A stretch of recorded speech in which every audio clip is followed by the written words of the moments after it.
suddenly men who never got the memo that, they should also reject these roles, are now getting to see that women are rejecting these roles, and suddenly are confused because they are still in those roles. I also want to reject my roles, but why did I never know that I could? That pent up emotion is turning into frustration, is turning into anger, is turning into toxicity. It is patriarchy that has been the villain in all our lives, and men need to introspect. But the reason men don't introspect is because there are no positive movements for masculinity.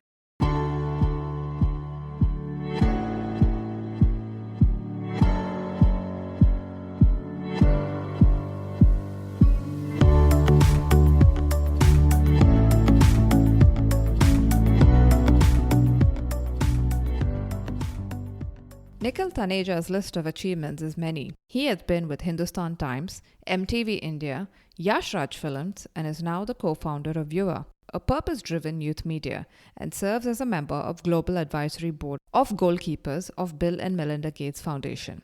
But what struck me the most was his warm demeanor and his genuine interest in everyone's story. He wanted to know about my opinion as much as I wanted to know his. If you'd like to know more about him, you can reach him on Instagram at Taneja Mehu and check out more about Yuva at VRYuva. We discuss about many important issues this episode: the focus on men's mental health, the problems Gen Z are facing, and the lessons we are learning from this pandemic. So stay tuned. So am I the first woman podcaster you're talking to? Yes, and I'm so excited about that, and it's so unfortunate, even though podcasting is seemingly not a very tough form of content creation, or at least it is slightly more accessible than the others, and it's more everyone, there's no barrier to entry in that sense. Yeah. Even so, and it's even funnier for me because I've always thought that men are not as expressive or not as emotional, and then suddenly, like, I have been on, I think, at least 12 to 13 podcasts of young men over the last 1 month.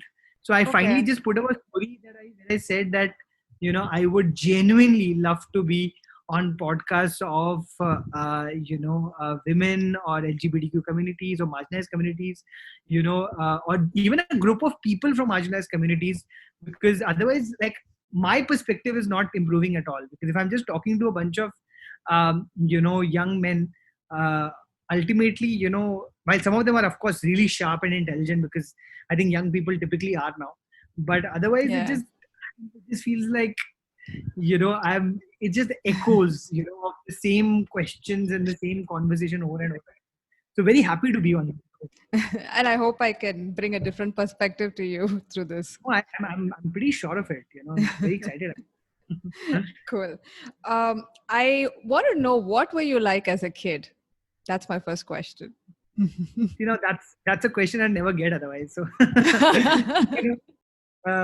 which is also why I'm so happy to be here, because again, for me, it's not just so much of what I'm saying, but also what is making me think on these podcasts, because I love this as a genre, because I think podcasts are a genre where you can have meaningful conversations, and meaningful conversations are not just about me giving my perspective that helps open that shapes your perspective, but also you making me think and me making you think.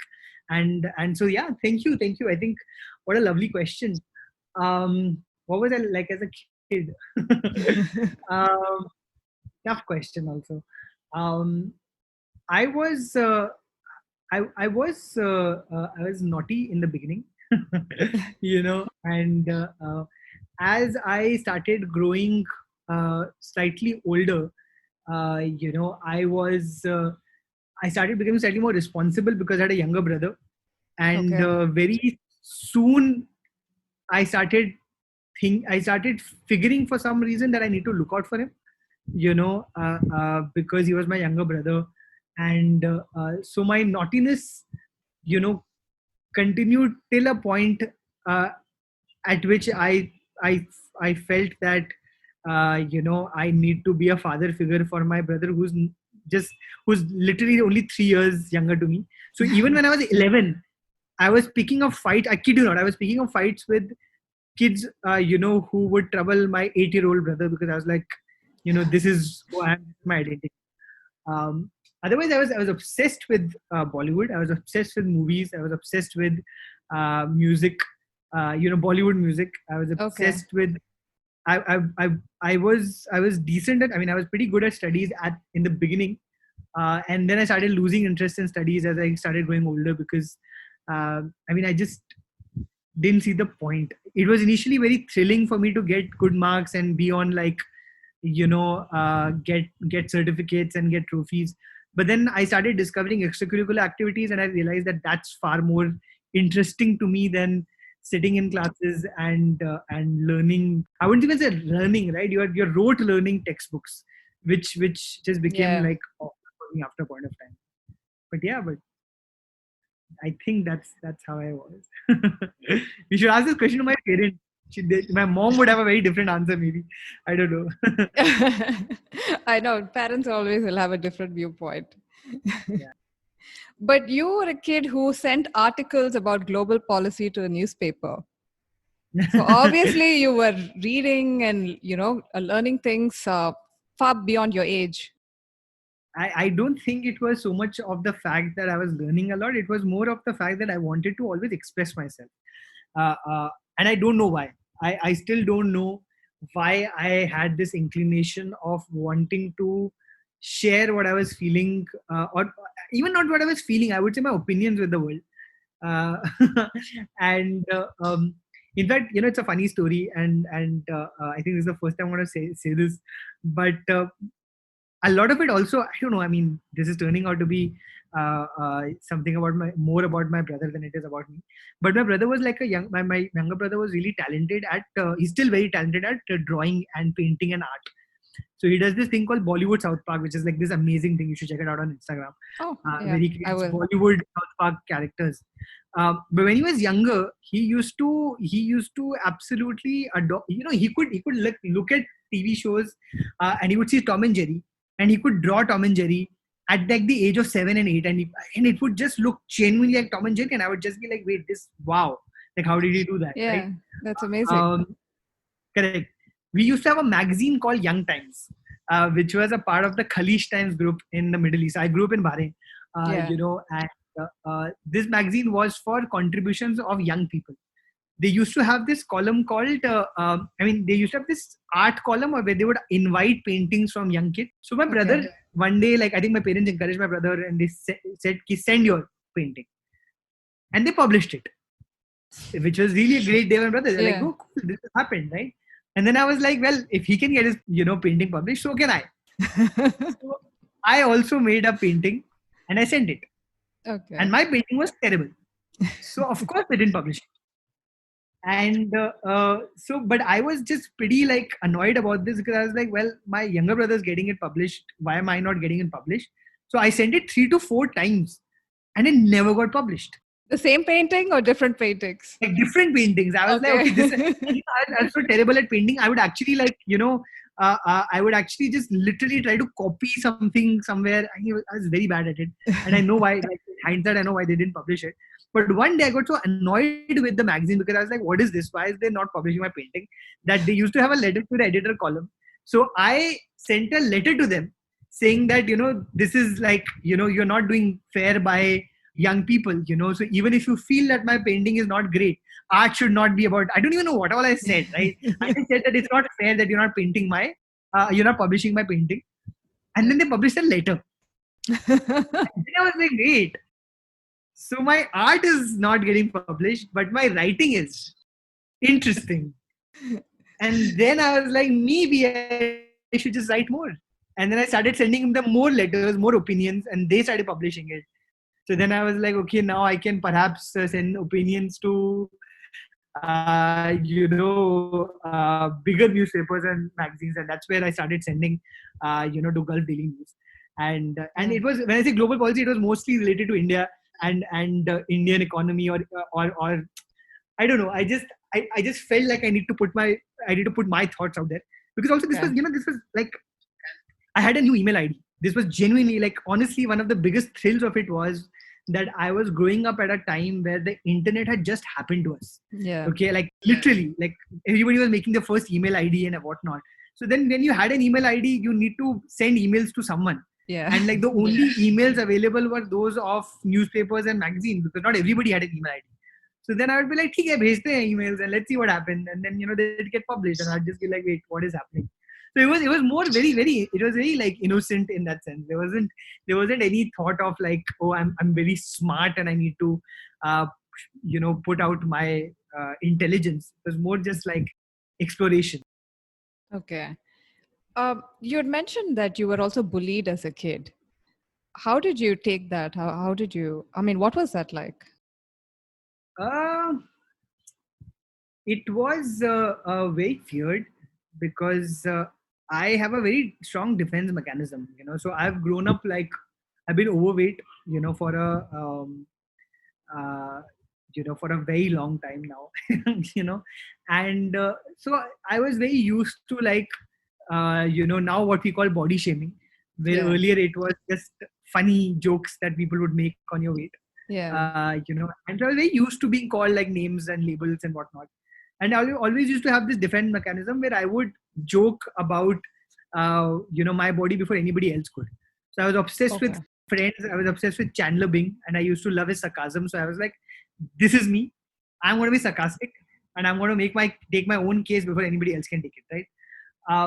But the bullying actually was a lot to do with my uh, what I used to write in the newspaper and what my name and articles that would get published, because I don't know, it just somehow gave either a rumor spread, or I don't know how it even happened, but just everyone decided at some point that I am an asshole for some reason, because I like showing off to newspapers and magazines about how smart I am, and I think Yeah. too much of myself. I must think too much of myself. As somebody who's putting this out, I think too much of myself. And you know and honestly, see, I've always been the kind of person who, if I have like two or three people that I love in my life, nothing else bothers me. I'm not even joking. Like if I have love of like two people, three people, I'm fine with whatever anybody thinks of me. It doesn't matter to me. That's a gift, if you ask me. Yeah. I don't know, but I've always been like that. I have my parents love me, my brother loves me, my wife. I've been with the same girl now since 13 years. So I mean, I find love and I'm happy. I nothing else bothers me beyond That's that. nice. But so when I was getting bullied, for me it was like, "ठीक है, I mean, whatever." And it was harsh sometimes, but even then. But one day my brother got bullied because of me, and that's when I realized that this makes no sense. Why is this happening? Um, and as you must have read in that story, I think uh, I left school, went to India, to Yeah.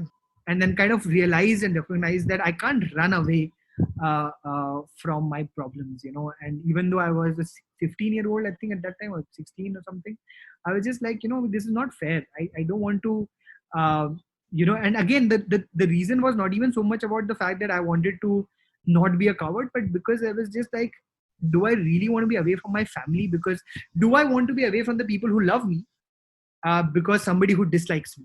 Yeah. And I just never had an answer to that. So it took me some time. I came back and then found out that people just misunderstood me, and things became better in some way.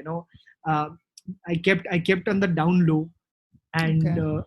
for a little while, but yeah, I think, I mean, that's what I also wrote. I think what happens is that when people one of the most powerful things that I've learned from that phase of my life is that, if people people hate you or dislike you when they don't know you. Yeah. When people come to know you, when people come to know your story, they can't hate you. And I came face to face with somebody who used to troll me, or who used to bully me, in newspapers without me really knowing it. And then he came and apologized, because he came to know me, and he said that you're a nice person. And that shocked me, because I was like, he didn't need to tell me that it was he who did it, but he did it because he found me to be a decent person up front. and he perhaps regretted being the bully that he was. Yeah. So a lot of that, I mean, I've always been fascinated with the power of what empathy and stories, what is the power of empathy and storytelling, honestly. And it obviously, you realized it from a very young age, because it takes a certain amount of maturity for a kid, especially a teenager, to not worry about what others are thinking of them, right? Because as teenagers, we're so consumed by what do our peers think of us. And the fact that it didn't bother you at all. It's not that it didn't bother me. Of course, it bothered Yeah, me. at some level, yeah.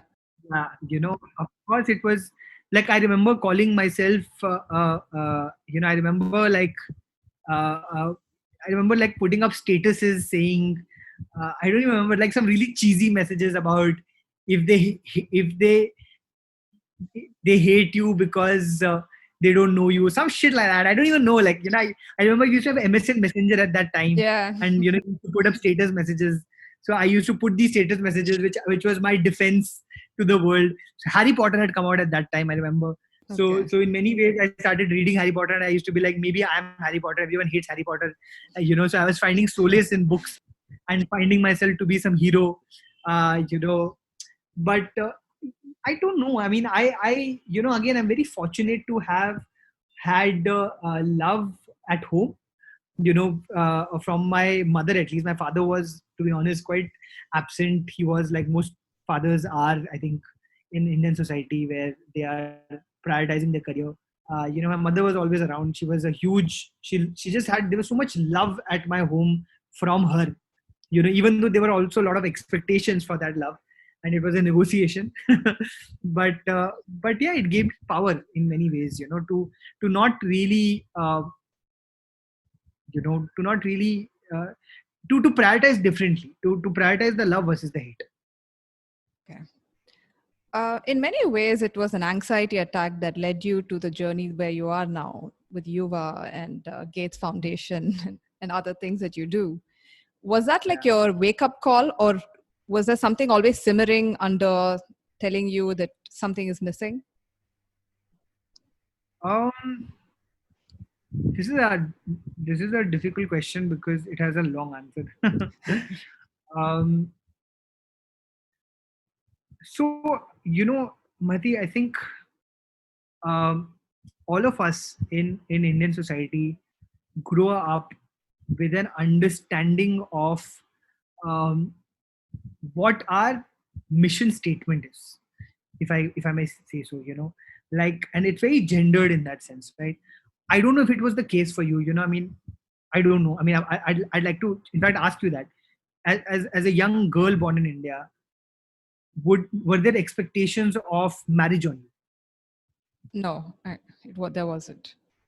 That's amazing, Yeah. and you're very fortunate, Yeah, I am. if, Yeah. if that is not what happened with you, and yeah, but a lot of young women grow up with that expectation, and I know that because I've now met tons and thousands of young people across my roadshows in India, where even today, and this is not even like, we are still far more progressive era than we were 20 years ago, 10 years ago, 15 years ago when I was a teenager. Yeah. But even then, at that point of time, most of the girls were told by their parents like, your role in society is to get married and have kids, and be the housemaker, housewife, homemaker, housewife, and keep your family happy. And so education was something you do for the side, for Yeah. fun. It wasn't Yeah. really the point of the Eventually, girl's. marriage takes precedence. Yeah. Correct, always, right? On the other hand, and that's patriarchy, and patriarchy has always been, we have been now more aware than ever before how patriarchy has affected women. Feminism has helped us understand that a lot better. Yeah. uh, Unfortunately, we have completely ignored or just not understood the effect of patriarchy on young men as well. Of course, patriarchy benefits men, and in many ways, because in life gets easier for them, or they have more benefits out of it than women do. disproportionately. Let's also be honest, it's disproportionately more beneficial to men. At the Yeah. same time, when these men are boys, maybe they don't want those lives and the mission statement that is given to them. Maybe young men for the longest time in our country have been told that your mission statement is to earn money, to do engineering, do MBA, to get a house, to settle down. Yeah. And even for example, why? And this is something, obviously, you, after therapy sessions and after lots of introspection, you think like, why was my father not really around when I was growing up? And the answer to that question is not, you can't blame your father. It's patriarchy, because patriarchy told my father that his job was to make money. His job wasn't to take care of the kids. That was the mother's job. So Yeah. the reason my mother was more around than my father was maybe not to do with the nature of my father and the nature of my mother. It was to do with the nature of society. And while I'm immensely grateful that my mother was around, I'm also like sad that my father wasn't. And in many ways, that the same was the way that I was being brought up. You need to earn money, and your worth is determined in marks, in Yeah. numbers. That the marks you get in school, the marks you get, the college you get into, the marks you get in college, the first package you get, the I know. CTC, kitni salary hai, Yeah. your relatives, even when you're 25, 26, want to know what packages you have. Like, how does it matter? But genuinely, the worth of a young person is determined. I mean, a young man is determined like that. So True. these are not issues that I had an understanding of growing. But as I grew up and as I started getting increasingly dissatisfied with my life, not because, and I had fought to be, I mean, I finished engineering, then became a writer and a producer, started with Hindustan Times. So when I started off as a journalist, Yeah. then went to MTV India, then went to Yash Raj Film. So I had a career which I fought for, and even after having done engineering. But I would still have that dissatisfaction because I just constantly would feel that, I mean, I would measure my own worth in how successful or what designation or what achievement I had. And I never ever took a time to pause and think about who I am or what I want to do. And now these things sound very philosophical right now, but you know it's only when I had an anxiety attack that I realized, and I had clinical anxiety. I had anxiety for, I had to take therapy for a year and a half. Okay. Best decision of my life, honestly. My whole life became clear to me in patriarchy became clear. Gender roles became clear to me in therapy.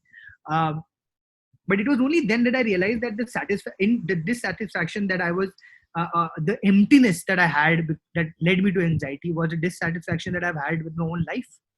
And this dissatisfaction is not just about me as a person, but coming from a place of how patriarchy was affecting me and pushing me into roles that I didn't want to take. I didn't want to be the Right. man who only wanted to be a man who, enjoys life and does creative things and doesn't care about money. And while money is important, but is it more important than happiness or purpose? Or even self-care. If a man is seen, yeah, if man is seen doing that, he's considered, oh, he's not ambitious. Absolutely. So it's those things that honestly that anxiety made me realize. And yeah, long story short, it compelled me to take a deep look within, and it helped me learn things about myself, become a better man, become in fact, I would say become a human more than a man, Okay. which I think was my greatest learning. Did you face a lot of pushback when you decided, you were quitting a lucrative job, a position, and a great paycheck? Did people go, "Are you mad? Are you crazy?" you know um, Not so much, I'll be honest, and that's because I had actually put out a post about my anxiety. So I it took me a lot of courage to, and this was in 2017. I remember 2017 December, when I had anxiety. I was taking therapy for over like 6 to 8 months, Okay. and and my social media and my Instagram handles would only show the happy side of my life, Yeah. the achievements, the cool stuff that I've done, the cool trips that I've taken, the awards that I've won. And I just kind of felt like a hypocrite after a point of time, because I said, like, I only put out the good shit, and everyone thinks that my life is perfect, when honestly this has been the hardest year of my life. I have struggled so much. Like, I really think that there were times during that year where I was on the verge of a nervous breakdown. It was that bad. And I just felt that nobody knows this, and everyone still thinks that, Nikhil is leading the best life. um, so it just somehow felt like a hypocrite and felt like a responsibility to tell people that, what, sometimes people are not okay. And yeah, I've had a hard year. So I put it out. I put out and said that I've got clinical anxiety, and that kind of again put me on a path to again learning, and getting even more compassion, I would say, because my post started going viral. It went viral on Facebook, it went viral on Twitter. Oh. Lots of celebrities shared it. A lot of celebrities reached out to me. Celebrities, okay, I mean, people who I know. I mean, while of course I'm in that industry, but there are people who I knew as celebrities who have messaged me just to say that thank you for that post, it gave me strength to come to term with what I was going through. And I mean, I was just, and this is like important people, but I'm also talking about like I've gotten over like 500 700 messages from young people who I considered friends, who came out and said, what, I was suicidal, I never had the courage to say it, this, that. And I would just be like, man, what is the society that we're living in, where um, we're all going through so much, but we are not putting this out, expressing it. So when I expressed it, honestly, I received a lot of compassion. In a previous life, I probably would have been judged, but I think after I started putting out my authentic self online, I think I received far more compassion than anything else. Okay.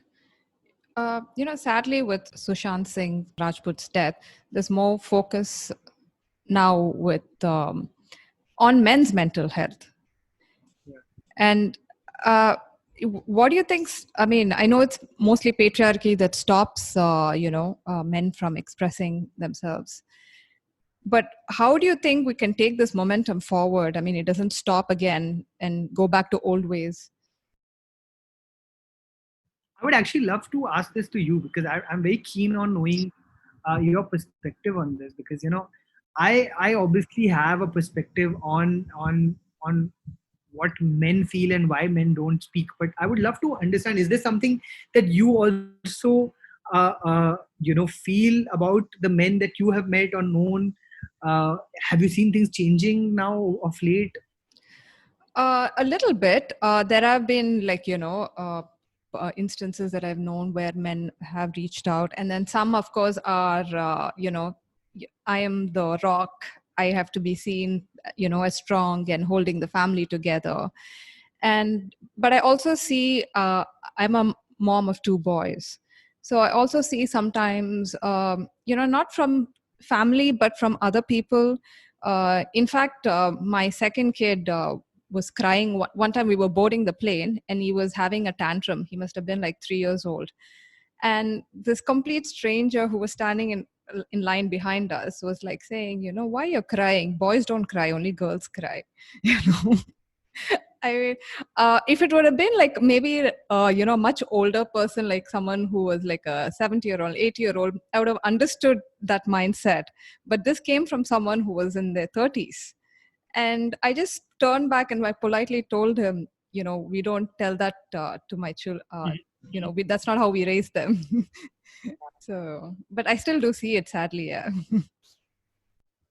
Oh, absolutely. I mean, it is. I mean, I think it's so much to do with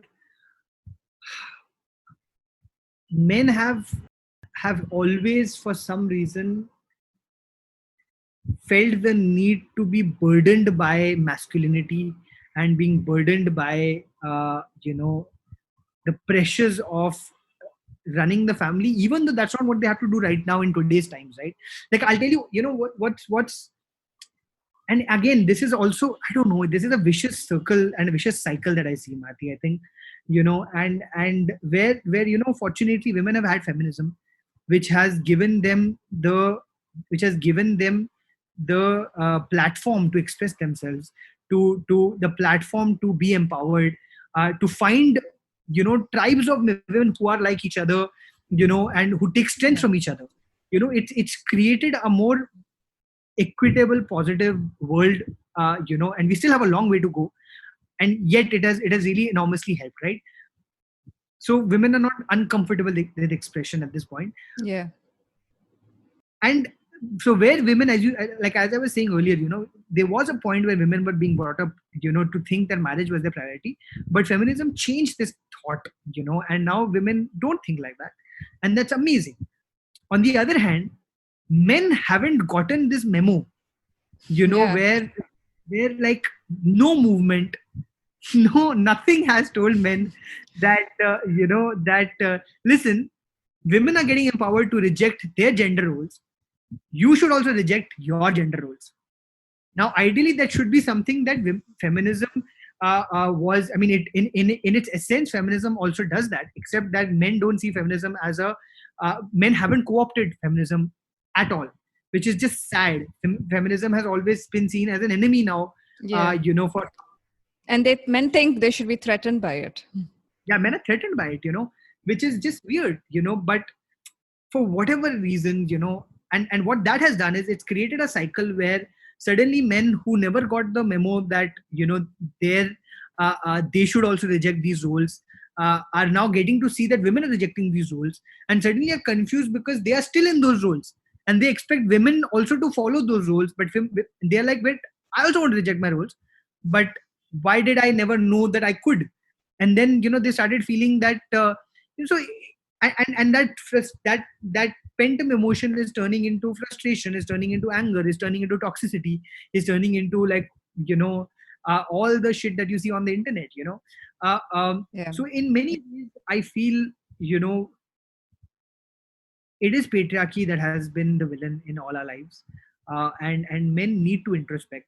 But the reason men don't introspect is because, again, there is hardly any movement that is positive for men. There are no positive movements for masculinity. There are no positive movements that push men and say, let's have these uncomfortable conversations, and it's okay for you to express. It's okay for you, like, you as a progressive mother, would tell your child, and who's a boy, that it's okay for men to cry.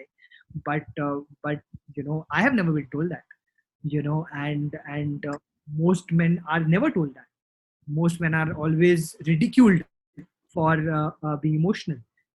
It is seen as uh, wrong in terms, and that also in a very gendered way. It is seen as feminine, which again shouldn't actually be an issue in that sense. But again, these are just the way the stereotypes work, right? They just restrict you, and then they don't let you grow or change or be better. Or they call you sissy. Yeah, yeah.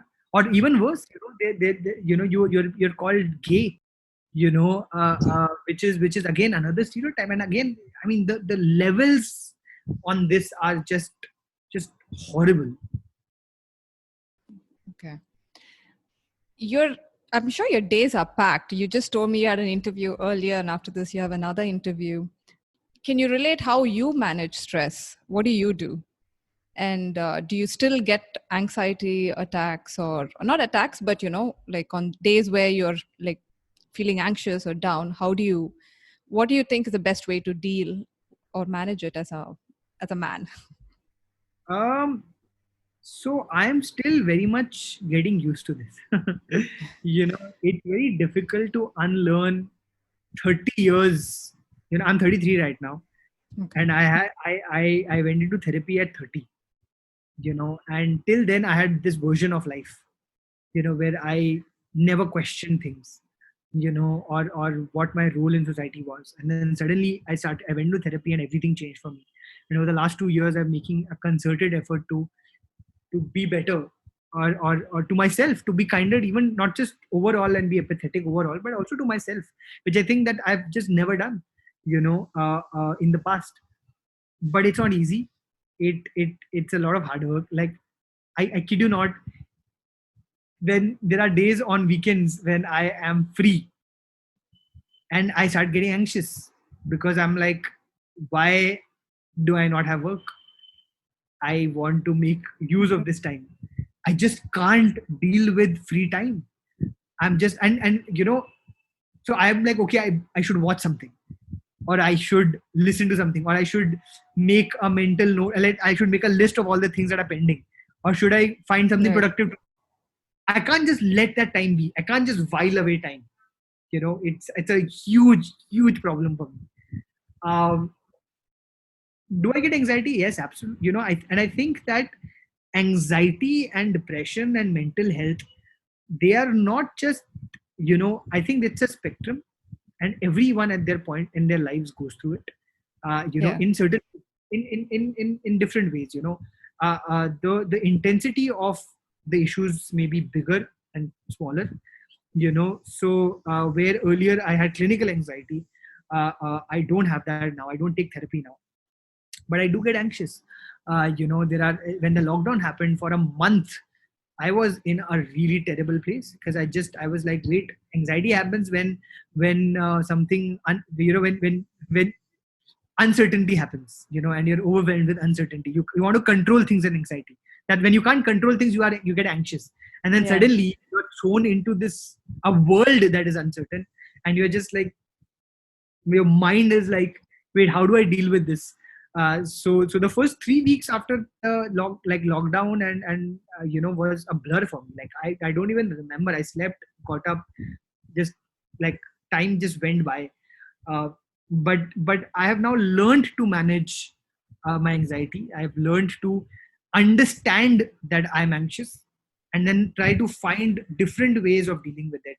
And trying to at least finding some way to dealing with it, or at least recognizing abhi kuch issue hai, and I need to now take concerted steps on addressing this, which I never did earlier. Earlier it was just like, okay, I have no idea what is happening, or I would just go on and continue as if nothing happened.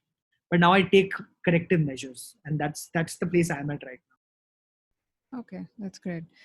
I actually watched this video, the TEDx speech that you were giving about how Gen Z are going through a lot of loneliness. Now, what are the stories that you're hearing? As it obviously it must have like exacerbated the problem even more, probably.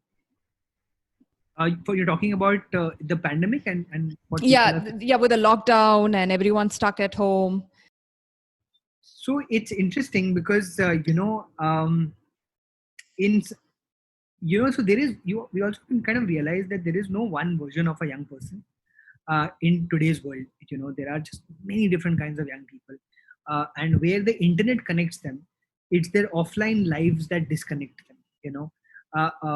There are and depending on the societal structures, the offline lives they live in, the parenting they have, the class background that they are from, Yeah. the socioeconomic background they're from, they all inform the way they feel. So it's so interesting that I've heard, a lot of young people being grateful that they now have a pause or a break, because they're just like, I finally can just stop and relax for a little while. On the other hand, with other people, they've looked at it as like, okay, I finally have the time to explore the things that I never had the time to do. True. So so they're trying to add on to their TikTok followers or their Instagram followers, or doing new activations or activities and learning new things and skills, etc., etc. And of course, there's a third kind of young person who is in the middle of all of this, who is just really anxious about whether what's going to happen to them in their careers, what's going to happen to them in their lives. uh, you know um, but I think, I mean, even till this time, I think, a lot of young people still are not at a place where they have truly recognized what is happening. uh, uh, like and I think of them, and it's not even about them. Like I think even all of us, and when you think about it, all of us also, I don't know if any of us kind of recognizes that we are in this is, while of course we keep saying unprecedented, unprecedented, this has never happened before, but truly, like, what the fuck, this has, in my lifetime I could not have imagined Yeah. where we're all wearing masks, we can't get out of our homes. And it's not just a momentary thing. It's not just a, week long. We don't know when a vaccine will come. We don't know if there'll ever be a vaccine. We keep saying new normal. We keep saying that, okay, we'll go back to our lives. Will we? And if yes, in what way? Because now it seems like people have just started lives and said, fuck it, jo hoga dekha jayega, which is just like, wait, guys, yeah, I know they're fed up. coronavirus is still here. Like, what is going on? So, and it's terrifying, because if people are not taking this seriously anymore, how many more cases are we going to have? When the peak was supposed to be, April, May, June. Now we're getting into July. When will that peak come? And what will that peak be? And what are the consequences of this that we are all going to suffer as a generation and a society? So I don't think enough people, realize this, which I also think is a good thing, because it will throw more people into mental health problems, which I foresee now. I foresee as this time goes along, as no answers emerge, or the answers are delayed, I see that it's going to take a toll on a lot of people, and especially young people, because I mean, this is supposed to be the best times of their lives, but this is what they're dealing with. There's already a terrible world in general, and suddenly now you have a global pandemic, and there is no vaccine, so it's tough. Yeah, that's true. Also, we're connecting so much more online on social media. Do you find the social media being more compassionate, or do you think we need to learn to, make it a much nicer place to hang out at? Again, I'd honestly love to hear your opinion. What do you see? Like, I mean, are you active on social media much? I am mostly on Instagram, and I feel it's what people I feel forget is it's in their control. It's like I decide who I can follow, and in fact, for the past few months, I've unfollowed accounts that have made me feel little, bad, or where makes you feel little down or whatever. And I started following people who are putting out more positive stuff out there. So I feel people forget that, that they have that control. But obviously no one is immune to, comments and all that stuff. So you can always get trolled in any account that you choose to. Yeah. But are you seeing like a shift in, I mean, at least among the pages you follow or the people that you follow, are you seeing a shift in communication, in the way that people communicate? You see people getting more compassionate? Some, but not all. So I feel some are still dealing with insecurities. I feel a lot of times when people are rude, it comes from a place of insecurity. So yeah, that's what I feel. I'm inclined to agree, because I think as much as I am biased towards empathy, and as much as I'm biased towards, people, being kinder and more compassionate, I have now realized that, it takes time for change, long term change, to happen. It takes time, and I think we are seeing it. We are seeing it happen slowly and steadily. I do think that the kind of year we are all having, like when the pandemic started, you would not know of anybody who actually has coronavirus. You would you've heard of instances, you have seen something online, but you don't really know. And today we are already 3 months down the line, 4 months down the line, we all know people who we know have it, and I'm True. still fortunate at this point to not know somebody who's passed away because of it, but I'm worried that, another 2 months down the line, maybe that's also going to be a reality that we'll see, and this year is going to take a toll on many people. Now, how will people react to this? I'm hoping they'll be kinder. I'm seeing some of it already, in a sense of a resilience or an anger towards unkindness. which is also strange, right? Like you would say be kind in a kind way, but that's not what you're saying. You're saying like this fight against unkindness, that stop being, fuck you, like stop trolling And people, and that, which is also what you're seeing with Sushant's passing, right? Like a lot of people just angry. Uh, um, but I think that in a long term, this is going to hopefully make people more patient, uh, uh, more compassionate, because you touch wood, I hope, like, I mean, God forbid people, not everyone doesn't lose people, but I see the loss of life in general, yeah, and the consequences of us being thrown into the situation where the inequalities that we have seen are exacerbated, you know and that like we've always taken it for granted that life is going to be fine, you're going to turn out okay, and now suddenly you're realizing that maybe not everybody gets to be okay. And then when you make it out of this, I hope that people get more compassionate because they know that they've survived something, so like I genuinely I have hope, I would say. okay. So, what's on your mind for the next few days or next few weeks? What are you preoccupied with?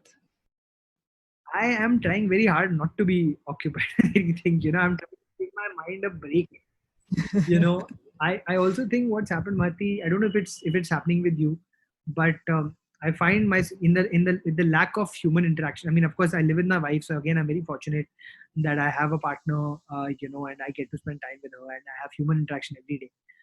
But every human interaction that we had earlier is now swapped with screen interaction, right? Yeah. And so I am, everybody or everything I'm consuming either through my small mobile phone or through this laptop, which after a point of time like starts taking again a toll on you, because you're not really, you miss the warmth of people, you miss like the intimacy of just close contact. I agree. The body language, the eye contact, all that makes a difference. Absolutely, like I miss hugging people, I miss human connection in that sense, and I'm glad that I'm getting to have these conversations often online. I'm glad that so many of my friends and family are have the kind of privilege where we can catch up online on the internet, we can talk to each other, but I miss close contact. I miss I mean, I had to meet like one of my teammates at UA, one of my you know one of our Yuva members had to leave the city when the lockdown opened. He decided to go home to be with his parents. So I met him, and it was the happiest that I've been, in so long, because I was just like, we just caught up, even though we talk every single day because he's part of Yuva, but just that physical presence of us being there, it is so lovely, and and I think it's just, even that takes a toll on your head, on your mind, you know and I hope that, which again, you don't want to be irresponsible, but I hope that there are at least some way for us to be able to resume human connection in the offline spaces in some way soon. And that's what I'm missing, and that's Yeah. really just on my mind. Otherwise, I mean, honestly, I'm just trying to, I don't even know, like, I mean, you used to take vacations or take breaks because you had somewhere to be or something to do. Now if you're just stuck at home, like, people don't take those days off because you're just like, I might as well just, right? But I want to take those days Yeah. off. I want my mind to switch off. I want to, like, again, pause and reflect. I don't know if I'm getting to do enough of that. So yeah, I mean, sorry, there's lots on my mind always. All right. Thanks so much, Nikhil. It was one of the most fun conversations I had I'm so glad. and quite insightful. Thank you for the lovely questions. They made me think.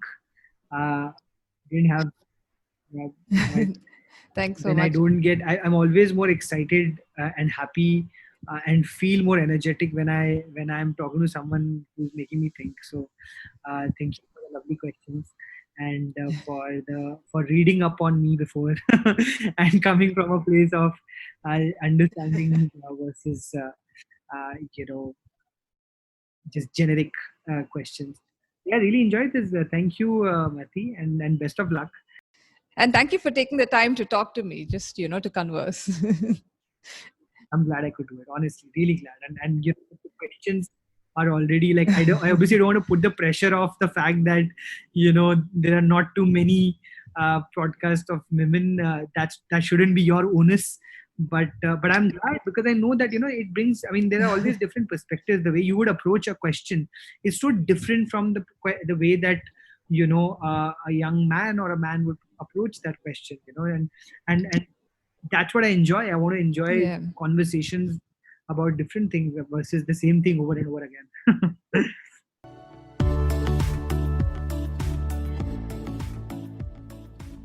Thank you once again for listening to this episode.